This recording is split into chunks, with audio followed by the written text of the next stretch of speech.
prodigios, el falso evangelio de los milagros, maravillas y prodigios.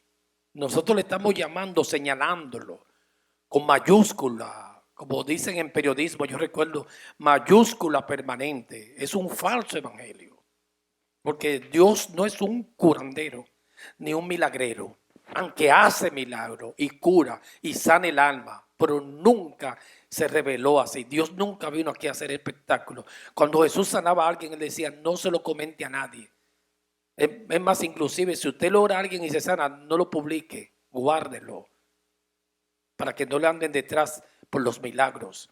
Entonces, yo puse aquí, antes de comenzar, un pensamiento, lo voy a leer para que ustedes me den un permisito. Entonces, yo creo firmemente que predicar el evangelio incluye, yo puse poner esto aquí, porque cualquiera podía, cuando nos escucha, puede decir, pero ese se ataca. Entonces yo sentí ayer, yo le escribí este pensamiento. Yo digo que pusimos que predicar, y le he escuchado pastores, muchos pastores que han dicho esto, que predicar el evangelio incluye denunciar el error también, ¿no? Que van juntos. Yo no puedo, y más en estos tiempos, el apóstol Judas, en Judas, que tiene un solo capítulo, en el versículo 3, él iba, puede ser, estoy especulando, a desarrollar la doctrina de la salvación. Y hizo un paréntesis y empezó a señalar el error. Vendrán falsos profetas, falsos maestros que van a introducir herejías y dejó de hablar de la salvación, porque eso lo incluye también, denunciar el error. Predicar el evangelio, como dijo este pastor, incluye denunciar el error al mismo tiempo. Jeremías dijo, te he puesto sobre naciones y sobre reino para arrancar, destruir, edificar. Los médicos, un acceso, lo primero que tienen que hacer es lo que se llama una terminología científica, debridar, limpiarlo, y eso duele. Entonces, cuando siempre para edificar también hay que soltar, consolar, y hay que señalarle el error. Y eso es parte de la función de predicar el evangelio. Y más en estos tiempos, porque hay una gran apostasía. Es parte también al mismo tiempo. Uno va predicando con amor y señalando el error. Y eso es lo que nosotros por lo regular, como es un mensaje de restauración para la iglesia, aunque sea uno que no escuche. Señalamos siempre el error, pero con amor. Y claro, para señalar el error no se puede estar con el dedo acusador, con mucha sabiduría. Pero que es parte también. Predicar, señalar el error. Y yo le puse también, el callar es complicidad.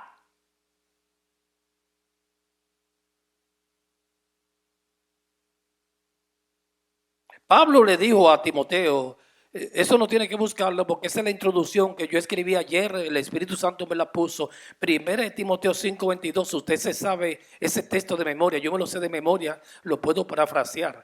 Primera de Timoteo 5:22, predicar el evangelio, hay que señalar también el error para cuidar la iglesia de cualquier infección o invasión de cualquier espíritu, para guardarla, limpiarla. Primera de Timoteo 5:22, no impongas con ligereza las manos a ninguno, ni participes en pecados ajenos, consérvate puro. No participes en pecados ajenos. Uno puede participar por acción o por omisión. Entonces, si usted sabe y no dice nada, eso es complicidad.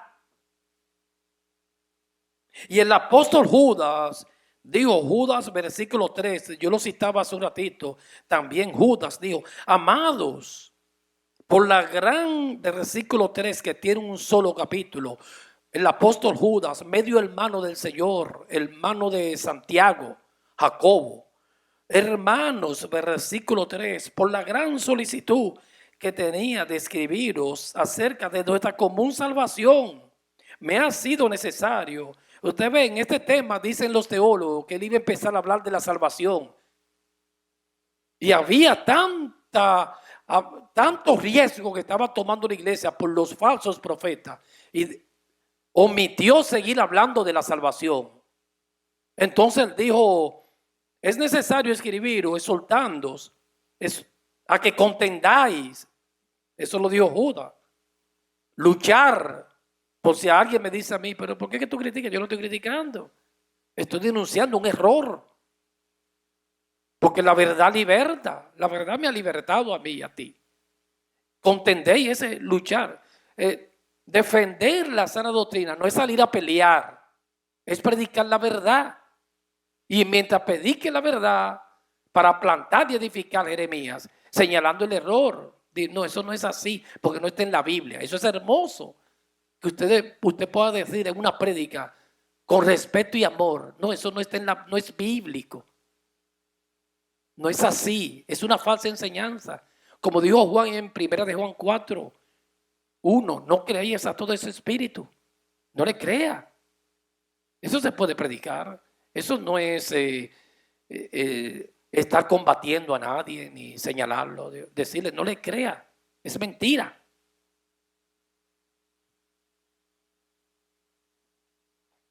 Entonces dice, contendáis, luchar ardientemente, con pasión, por la fe que ha sido una vez dada a los santos. Porque algunos hombres han entrado encubiertamente, los que desde antes habían sido destinados para esta condenación, hombres impíos. Eso está pasando hoy en día, pero hay que señalarle el error.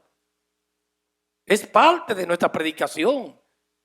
Predicar las buenas nuevas, la sana doctrina, pero señalarle el error, porque que esos son hombres impíos. Y la iglesia está en un gran peligro y riesgo, que convierten en libertinaje la gracia de nuestro Dios y niegan a Dios, el único soberano, y a nuestro Señor Jesucristo. Hace poco yo vi un apóstol en Florida, de estos apóstoles de la nueva era apostólica. La esposa se está divorciando porque ellos, al apóstol y a la esposa se le llama la profeta por un adulterio y ellos lo acusan a él de adulterio. Entonces se está divorciando. Pero una iglesia como de 5,000 personas, de esas megas. Y un pastor que lo está defendiendo, él dijo, y cogió la misma Biblia, y él dijo que él se puede divorciar, porque Pablo se había divorciado.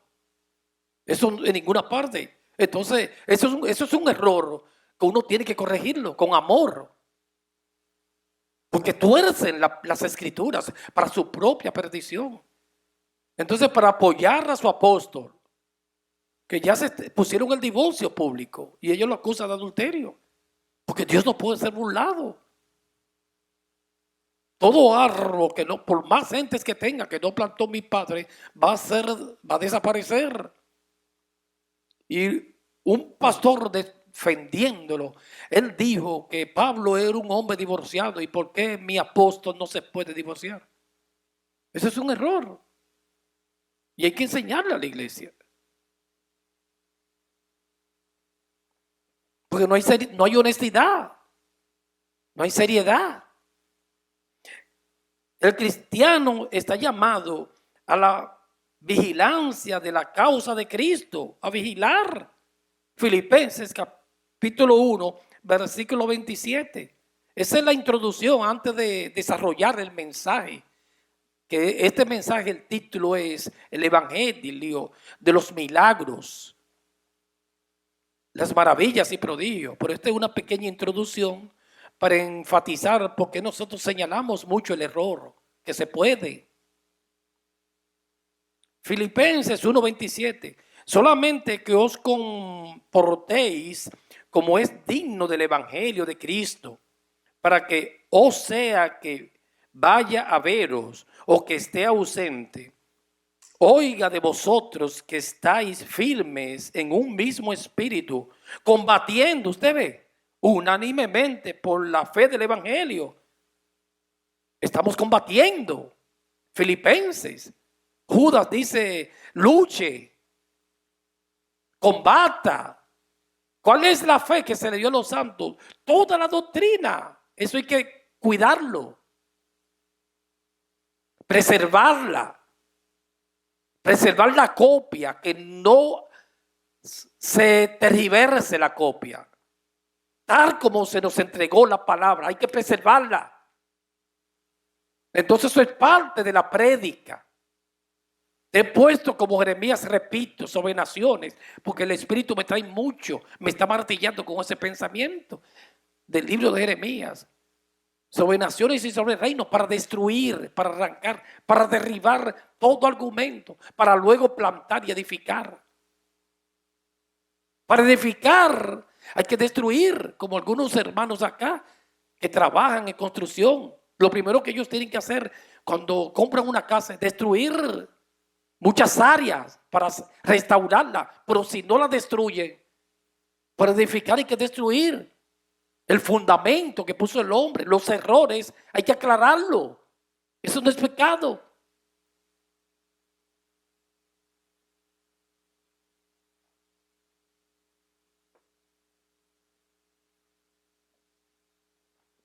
Nosotros decíamos el domingo que hubieron por la palabra diferentes épocas donde se hicieron grandes milagros. Eso está en la Biblia.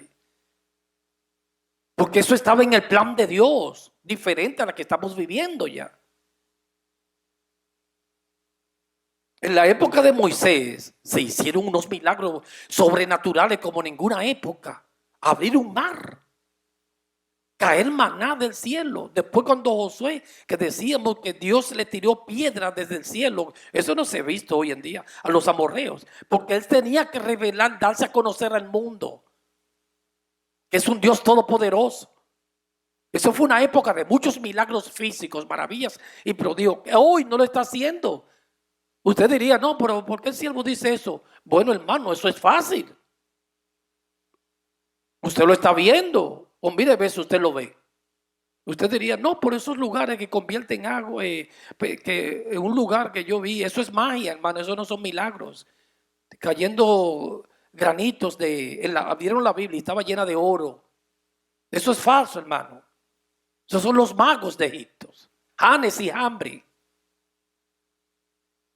Pero milagros, hoy también en esas campañas evangelísticas, amados, son actrices y actores. Hay una señora ahí que ha pasado en silla de ruedas y que se levanta por muchísimas cruzadas de esas. Y la conoce, es una actriz. Eso es un show que está pasando en esta iglesia babilónica dañada, carnal y sensual, porque es emocional. No hay algo que más le compete el apostolado, decir el futuro, el ser profeta y los milagros, porque es parte del evangelio de la prosperidad. La gente lo que quiere es milagro, que le lean la taza, que le digan lo que va a pasar en el año y ya. Y no se puede negar, hubo un tiempo en la Biblia que Dios hizo cosas sobrenaturales. Cuando Moisés, cuando Elías, Dios tenía que demostrarle a los profetas falsos de Baal que el que hacía descender fuego del cielo era solo él. Y en el monte Carmelo, hoy no se ha visto eso. Ahora esto que creen en el avivamiento y en este evangelio de dominio, ellos quieren que eso vuelve. Eso no vuelve. Esa etapa ya pasó. Ahora volvió, pero más grande, por en el espíritu, hermano. Se van a quedar esperándolo. Y Elías hizo caer el fuego del cielo. Eso es algo grandioso, ¿sabe? Sobrenatural. Ya van 2 épocas. Cuando Eliseo, fueron 2 épocas en la palabra. Después de los profetas, desde Malaquía, la etapa veterotestamentaria, hasta el libro de Mateo, hubieron 400 años, no se veía nada, ni una señal. El periodo intertestamentario de 400 años. Cuando llegó Jesús, hermano, se desataron los milagros, pero que eso estaba en el plan de Dios. Jesucristo resucitó a Lázaro, resucitó muertos, a la hija de Jairo. Y Jesucristo le dio a los discípulos, en Juan 14, creo que versículo 12, ustedes van a hacer esto que yo estoy haciendo. Dice que los milagros que hizo Jesús, si se escribe, no caben en todos los libros del mundo. Pero que fue una etapa. La iglesia cree que esa etapa vuelve. Esa etapa ya pasó. Es el mismo Dios ayer, hoy y siempre. Pero fue una etapa, un plan de Dios. Porque tenía que vindicar a Cristo. Y quería darse a conocer así. Y Jesús mismo le dijo a los apóstoles, ustedes van a hacer cosas iguales, hasta mayores que yo. La iglesia cree que eso es para la iglesia contemporánea hoy en día. Eso fue a los apóstoles y la hicieron. Porque la sombra de Pedro dice que le llevaban los enfermos y la sombra de los apóstoles se sanaban, que ni la de Jesús. Hicieron cosas hasta mayores. Pablo resucitó a Eutico. Pero eso no es la iglesia de hoy en día. Eso fue a los apóstoles. Porque fue un plan de Dios. En sus decretos él dijo, yo lo quiero hacer así para darme a conocer como el Dios todopoderoso, el Dios soberano, el Dios de Israel. Pero hoy ya no, estamos en la dispensación de la fe, de la gracia y del Espíritu. Hay que tener cuidado, hay que ministrar la verdad. A mí me gustaría que yo haga así y salga fuego. O que mi sombra sane una gente. ¿Quién me aguanta a mí? Por eso fue una etapa, hermanos. Cuando ellos dicen avivamiento, están hablando de eso, que van a volver esos milagros. Esa etapa ya pasó. Estamos en la etapa del Espíritu. Y cuando Jesucristo le dijo a los discípulos, en Juan 14, ustedes van a hacer cosas mayores. Las cosas mayores la iglesia está haciendo cosas mayores, pero son espirituales. La transformación de un hombre a la imagen y semejanza de Dios, eso es mayor, porque eso es eterno. Si a ti te sanan, te vas seguro, amado. Te vas a volver a enfermar. Al Lázaro lo resucitaron, pero polvo eres y al polvo volverá. Se murió de nuevo. Si me sanan hoy, va a venir otros años, porque este cuerpo a diario de uno vivir es un milagro. Después se tienen que dar muchas químicas en el metabolismo diario. Pero me voy a volver a enfermar a la larga, porque de algo tengo que morir. Entonces las cosas mayores, esta es la dispensación del Espíritu. Usted me podría hacer una pregunta, entonces ya no hay un milagro. Diario el Señor vive haciendo milagros. Sanando gentes. En usted lo ha hecho en nosotros. Enfermedades. Yo he conocido hermano que el médico dijo, ya no se puede hacer nada, hay que apuntarle la pierna. Yo he conocido hermanos así. Y los hermanos han empezado a orar y en días se les restauró. ¿Eso es un milagro? Claro que sí, hermanos. Por eso es que oramos. Hoy estamos orando por los enfermos porque Él sana. Lo que estamos en contra es que esa etapa y lo que está predicando este ministerio apostólico moderno de un milagrero, eso no es así. Y cuando Él sana, hermano, es cuando Él quiere.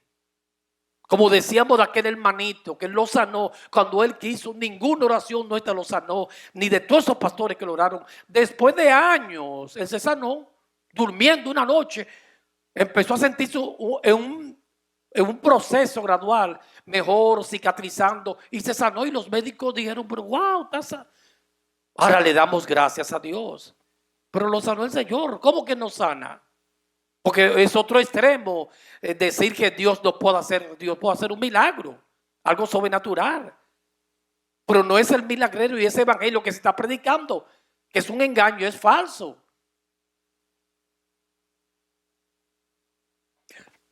Los dones de sanidad eran ciertas facultades dadas a determinados creyentes con el fin de confirmar. Yo quiero enfatizar esta palabra. A los apóstoles se les dio esos dones y milagros porque se estaba empezando la iglesia. El canon no se había cerrado. Ya tenemos la Biblia. Dijo Pedro en 2 de Pedro 1:19. tenemos la palabra profética más segura. No hay necesidad de darse a conocer con milagros. Aquel tiempo tenía que darse a conocer con milagros. Ya no, aunque Él sigue sanando. Pero no es el propósito como en aquellos tiempos. Cambió el tiempo. Estamos en la gracia, en el Espíritu ya. Esa época ya pasó. Entonces los milagros que Dios hizo con Moisés, Él tenía que confirmar. Yo soy el Dios de Moisés. Y no soy como los dioses de los egipcios. Como Apis, el toro. Y abrió el mar, dice, yo soy el Dios omnipotente. Nadie lo conocía. El faraón no sabía quién era porque él lo dijo. Él dijo, yo no conozco a tu Dios, ni voy a dejar ir al pueblo. Hablando el faraón con Moisés. Pero lo conoció, hermanos. Cuando Dios le mandó esas 10 plagas. Porque para esos tiempos Dios estaba haciendo cosas pero sobrenaturales. Dice que caía granizo, plaga de rana, el agua se la convirtió en sangre. Eran cosas sobrenaturales. Ver un báculo, un bastón, convertirse en una serpiente. Pero no está haciendo eso ahora porque no podemos engañar a las gentes. Ese fue un tiempo, un plan que tenía Dios.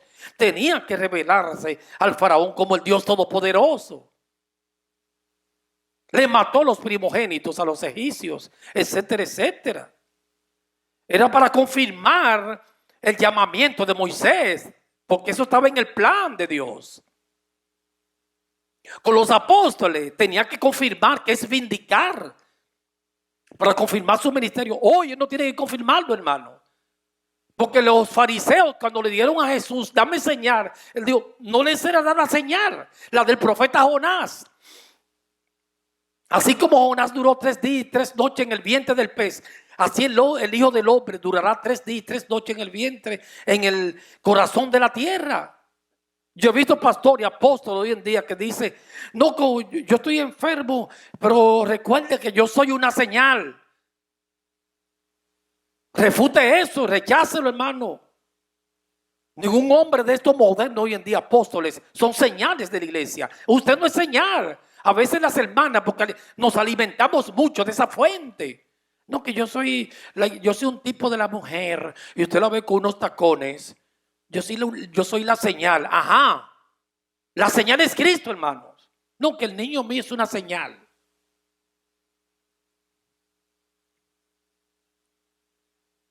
Entonces con los apóstoles, como eran fundamentos, columnas de la iglesia, él quería confirmar el evangelio. Y vamos a dar énfasis, quédese, le están traduciendo a los jóvenes, quédese con esa palabra y confirmar. Hoy no tiene que confirmarlo, hoy todo está claro. Dijo Pedro, no necesitamos más que la palabra de Dios, la única regla de autoridad, ni nuevas revelaciones, hermanos. El canon se cerró en el 397 en el concilio de Cartago. Estamos completos en Cristo Jesús. Pero con los apóstoles él tenía que confirmar. Con Moisés él tenía que confirmar. Confirmar la palabra de Dios. Y estos eran de carácter temporal, necesarios en la iglesia primitiva. Estos milagros para expansión rápida del evangelio. Busquemos Marcos capítulo 16, versículo 19. Marcos 16, 19. Aleluya, estudiemos la Biblia. Destruyendo, arrancando, arruinando todo lo que el hombre, falsedades que el hombre siembra en la iglesia. Marcos capítulo 16, versículo 19. Marcos 16, 19.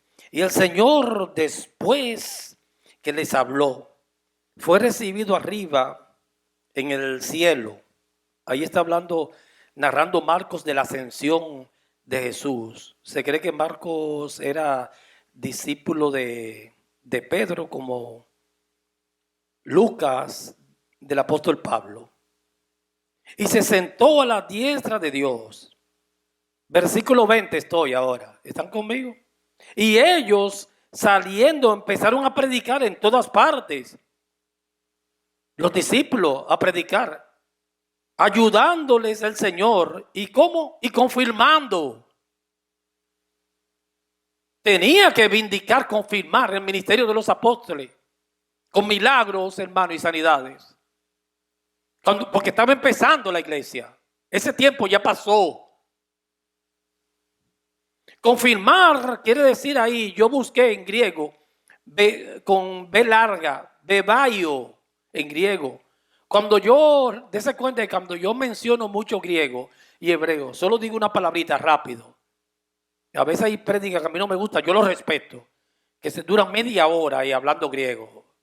Y la gente entonces se duerme y no entiende. Pero rapidito porque me gustó.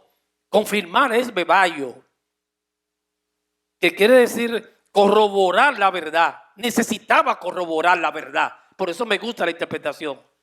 Con los apóstoles estaba empezando la iglesia y él tenía que darle duro, confirmarlo. Como alguien cuando dice, no, el dueño soy yo. Confirmar, corroborar la verdad. Mire, esto es verdad, porque estaba empezando. Había que ser bien intenso, con milagros y prodigios.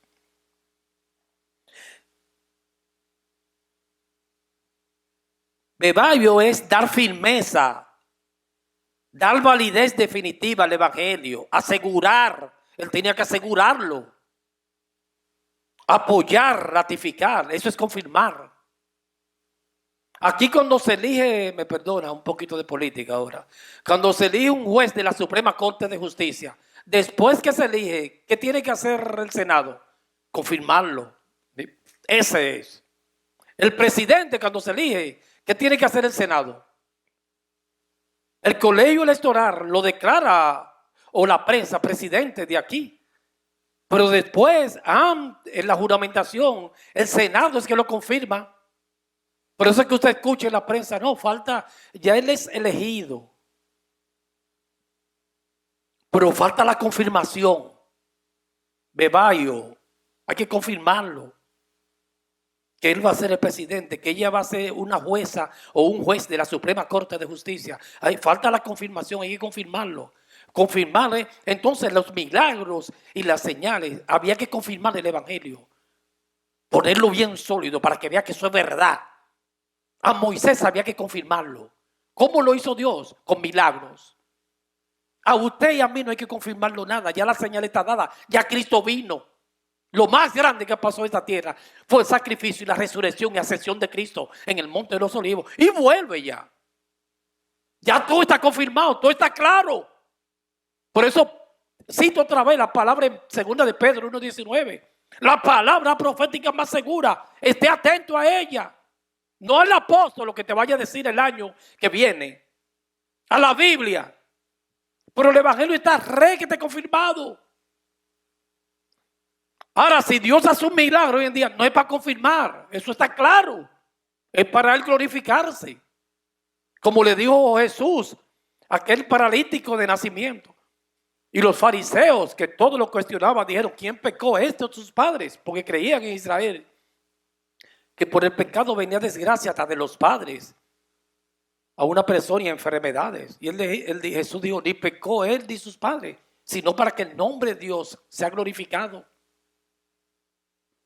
Entonces confirmar es asegurar, apoyar, ratificar, vindicar, pusimos, establecer.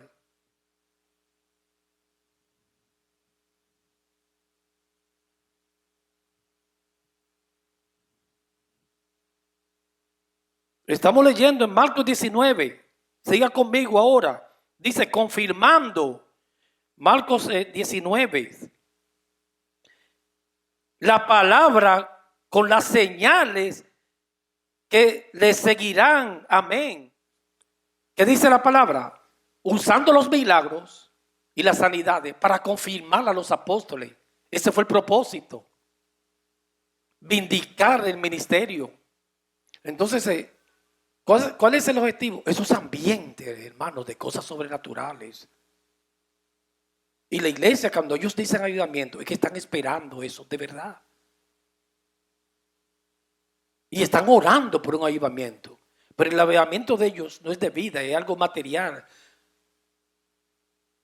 Porque está adherido a sus ambiciones de poder, son milagros y maravillas. Y nosotros estamos rechazando eso. Por eso le decimos falsos evangelios de los milagros de sanidad y maravillas. Y yo era un hombre enamorado de lo sobrenatural. Yo siempre en el ministerio estaba esperando algo. Digo, yo quisiera que un día yo predicando como que me enciende en fuego. Te quema si te enciende. O cuando yo esté predicando para que vean que yo soy poderoso. Que quién soy yo. Ese es Satanás, hermano, que habla así. Que se caiga todo el techo, se mata a todo el mundo. ¿Cómo usted va a anhelar eso? O que la iglesia tiemble.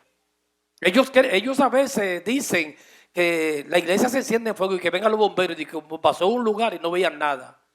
Porque son incrédulos y buscan lo sobrenatural. Y la palabra sigue, hermano, vigente y firme. No les se le ha dado señal. La señal de Cristo es. Si usted vino hoy esperando una expectativa, sentir algo, no le será dada señal. Es por fe. El justo por la fe vivirá, viendo el invisible, esperanza en contra de esperanza. Creyendo que Él está ahí, creyendo y diciendo, yo sé que mi Redentor vive y es poderoso para guardar mi depósito para aquel día. Creyéndole a Dios, viendo el invisible. Porque esas señales y maravillas y cosas sobrenaturales tuvieron una fusión en esa época y eso cesó. Ahora, ¿que puede sanar hoy? Claro que sí, pero no porque tú lo digas, hermano. Él me pone a orar, es cuando Él quiera. Como aquel hermanito que yo le puse de ejemplo, Él lo sanó cuando Él quiera. Por eso cuando uno ora hay que decirle, hay que empantalonarse, amado, y decirle, Señor, que se haga tu voluntad, aunque se esté muriendo, Señor, dale fortaleza, pero que se haga no como yo quiera, sino como tú quieras. Hay que someter la oración al Espíritu. Y vamos a seguir demostrándolo con las Escrituras. Entonces confirmar es establecer. Hebreos capítulo 2, versículo 3, rapidito. Hebreos 2:3. ¿Cómo escaparemos nosotros si descuidamos una salvación tan grande? La cual, habiendo sido anunciada primeramente por el Señor, una salvación grande, nos fue, ahí está la palabra, bebayo, confirmada, certeza. Tenía que confirmarse la palabra. El evangelio estaba empezando. El ministerio de los apóstoles, bebayo, tenía que confirmarse, establecerse. Un candidato político cuando se elige hay que confirmarlo. Y esa es la palabra. Y la iglesia estaba empezando. Había que hacer señales para confirmarla. El ministerio de Pablo, él resucitó a un tico que se cayó de un tercer piso. Había que confirmarlo con esa señal. Hoy ya no. Ya Cristo vino y Él es la señal. Y todo es en el Espíritu. Y si sana a alguien, claro, pero cuando Él quiera y como Él quiera. No con teatro, ni en un proceso, es cuando Él quiera.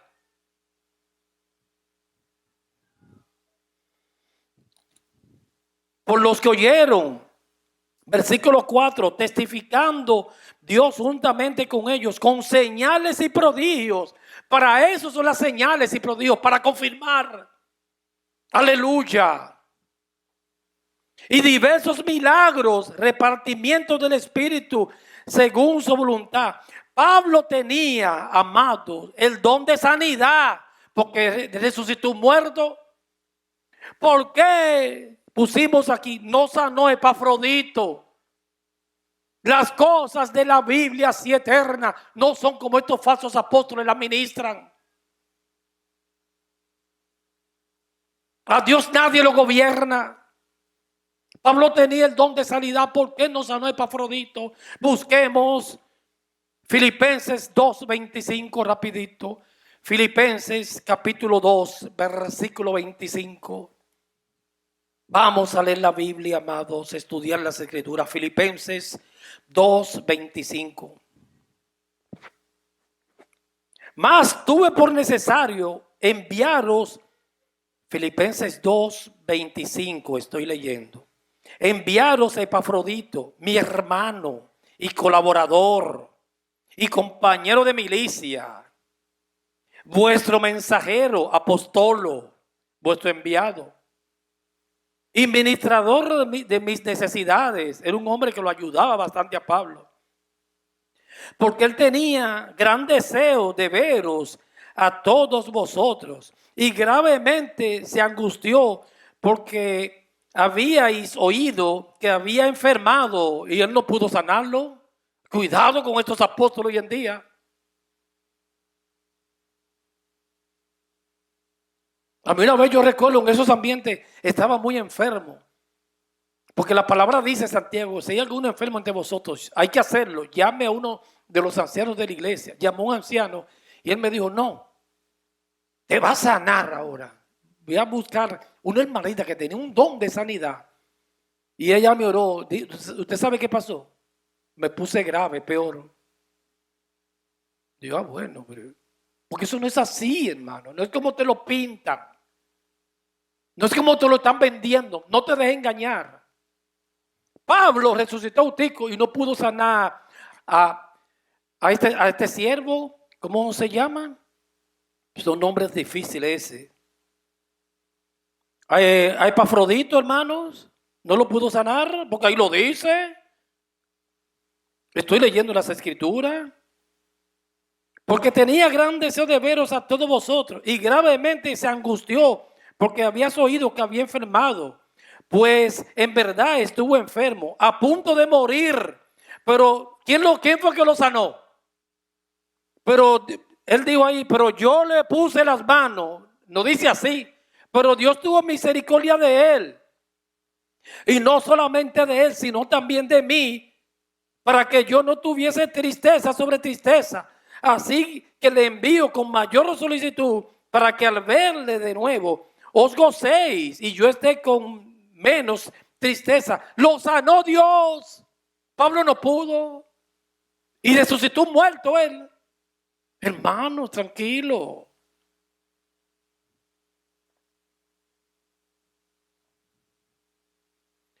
Pablo en Mileto dejó a Trófimo muy enfermo. ¿Por qué no lo sanó? Le estamos poniendo esos títulos aquí.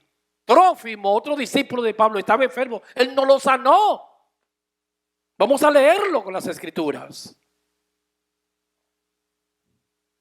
En Mileto dice, según de Timoteo, busque 4:20. Estudiando la Biblia. Este falso evangelio de los milagros y prodigios y maravillas. Segunda de Timoteo 4:20. Hablando de Trófimo en Mileto. Segunda de Timoteo 4:20. Erasto se quedó en Corinto y a Trófimo dejé en Mileto muy enfermo porque no lo sanó, hermanos. No estaba en el plan. Procura venir antes del invierno. Eubulo, esos nombres eran terribles, ¿sí? Te saluda. Si usted tiene una niña, póngale Eubula.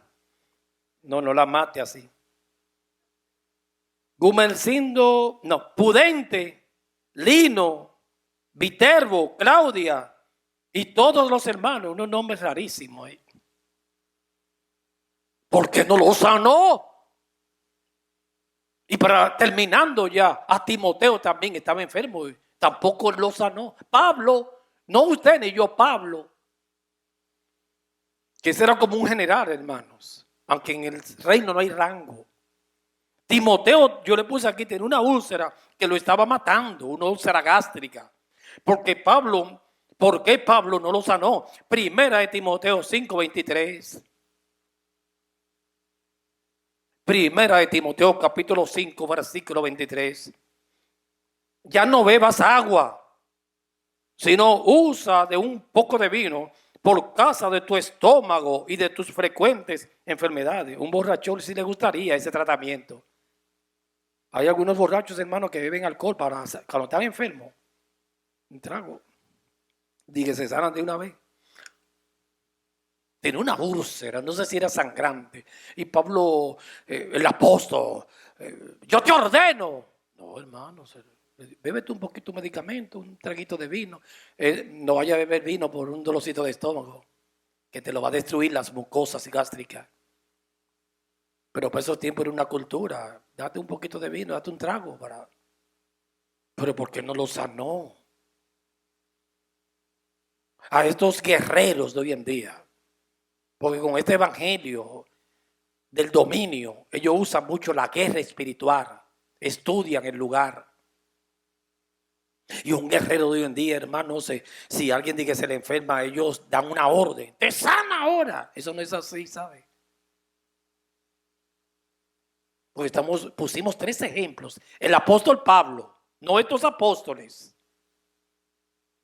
Y él dice que estaba triste porque estaban enfermos. Él le había orado, pero Dios no lo había sanado porque no estaba en el plan. Dios no tiene que hacer las cosas cuando yo quiero y como yo quiero, sino como Él quiere y cuando Él quiera. Y Él va a hacer hoy en día, no cuando la iglesia lo quiera. Y esta iglesia carnal, que no está preparada, sensual, es cuando Él quiera. Y Él hace como el momento que tú menos lo esperas, como Él quiera. Él no soy yo que va a dirigir a Dios, ni la iglesia va a dirigir a Dios. Es el poder del Espíritu Santo. Y se va a hacer lo que Él diga, hermano. Por más que se tambalee, se va a hacer lo que Él diga.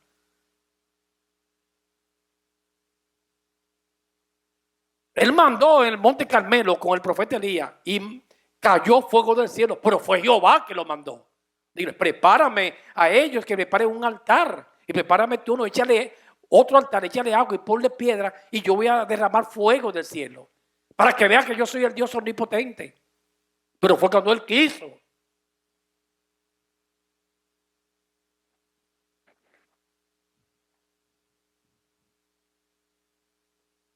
Diferentes épocas, sí, hubieron épocas en la Biblia, 3 épocas que hizo más milagros una que otra.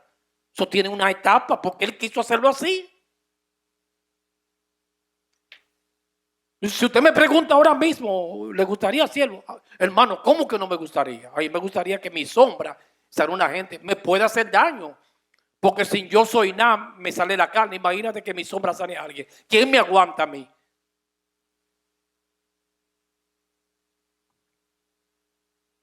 En esta dispensación del Espíritu, la verdad, para entrar al reino de los cielos, es con muchas aflicciones. Los verdaderos siervos de Dios, Dios lo va a tener agarradito ahí. Para que no sean soberbios. La soberbia, hermanos, está acabando con la humanidad. Usted ve, usted joven, guárdese de ser soberbio. Por eso el salmista decía, Señor, enséñame lo frágil que yo soy. Usted puede estar aquí hoy en día, a veces el joven porque tiene fuerza. Esa es su honra, la fuerza. Y se cree como que nunca va a caer, hermanos. Cualquiera cae, ¿sabe? Puede estar así, oigo. Yo he visto gente soberbios, arrogantes. Y no me diga que eso está en la carne, en mi naturaleza. Guárdese de eso. A veces cuando el que estudia y le va bien y le enseña a otros, se cree superior. Y en esta dispensación Dios no va a hacer eso, que la sombra nuestra como la de Pedro sean de los enfermos. ¿Quién nos aguanta? Si somos soberbios, así sin hacer nada. Porque no se está viendo nada, hermanos. Hay una sequedad. Esos milagros porque lo están esperando de una manera. Y no es así que Dios se va a manifestar como se le manifestó a los antiguos. Él se va a manifestar con mucha humillación y quebrantamiento en estos días. Porque antes del quebrantamiento es la soberbia. Y antes de la caída y la altivez de espíritu, es con hombres quebrantados. Por lo regular siempre yo observo que un hombre, hermanos, que haya pasado por mucha necesidad y calamidad, no que tiene que ser así, se compadece mucho del otro. Para combatir el dolor, el sufrimiento de los demás. Porque en esta vida es una realidad, se sufre mucho. Uno está expuesto a muchas enfermedades diario. Y hay médicos bien sensibles, hay médicos que tienen mucha sabiduría para ayudar al dolor. Hay otros, hermanos, no todos son que no Por eso hay que orarle a Dios, Señor, ponme uno que tenga sabiduría y que tenga piedad y que me ayude. Hay médicos que ayudan, ¿sabes? Hay otros que no, que son un poquito apáticos. Entonces uno tiene que estudiar eso también. Digo, no, este hombre es muy insensible. Hay médicos que maltratan a las gentes, hasta se burlan del dolor, de la calamidad. Y usted lo ve en el gesto. Póngalo ahí. Te lo dije que te iba a llevar el diablo. Mira cómo tiene esa presión, como tú vas, muchacho. Y usted se pone más nervioso. Un verdugo ahí con una bata blanca, pero ese es un verdugo, aunque sea médico, no importa. Salga corriendo de ahí. Ahora hay unos que, esos médicos por lo regular que han sido muy enfermizos, son bien sensibles. Bien sensible, el que ha sido muy enfermizo, porque él sabe lo que es el sufrimiento. Una persona que haya pasado hambre sabe lo que es pasar hambre. Alguien que haya estado cautivo en droga sabe lo que es eso.